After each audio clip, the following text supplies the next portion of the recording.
Hello, boys and girls. We're back again for another story out of Taylor's Bible Storybook. And today's story is story number 14, Isaac Digs Some Wells.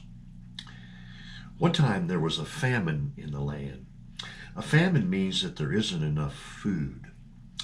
Isaac moved back to Gerar, hoping to find more food there. Gerar was the city where his father Abraham had lived many years before, after Sodom was destroyed. God talked to Isaac at Gerar and told him to stay for a while. He promised to bless him, so Isaac planted crops. When the grain grew and became ripe, he reaped 100 times as much as he had planted, because the Lord made it grow so well. The Lord made Isaac very rich and great and gave him flocks and sheep and herds of cattle and many servants. But the Philistines, the people who lived in Gerar, were not pleased to see him so much richer than they were. They envied him and wished that they had his flocks and his herds.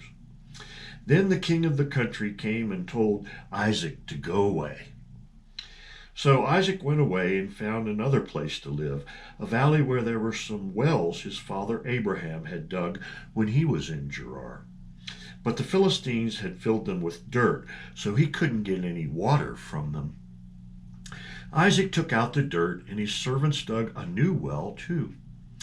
But the Philistines came along and said that the wells belonged to them and took them away from Isaac's men. Isaac told his men to dig another well, but the Philistines came and took it too. He tried once more, and this time the Philistines let him have the well.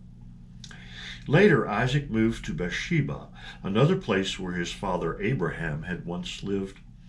That night the Lord spoke to Isaac and told him not to be afraid of the people living there, that they would not harm him, for God would be with him and take care of him and bless him.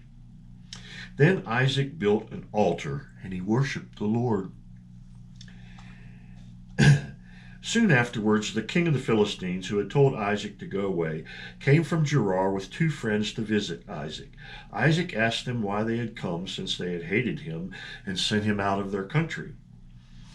They said they wanted Isaac to promise never to harm them, for they saw God was his friend. They knew this because of all the good things that God had done for him. Isaac was nice to them and promised never to hurt them, and they promised not to harm him either. Isaac's servants dug a new well at Beersheba and found water. They were glad because sometimes the water was very deep in the ground and they had to dig a long time before they found it, and sometimes they couldn't find any water at all. During this time, Isaac's son Esau had married 2 wives. Both of them were girls from Canaan. His father and his mother were very sorry because the girls of Canaan, they worshipped idols. And that's the end of story number 14. We'll see you later. Bye-bye.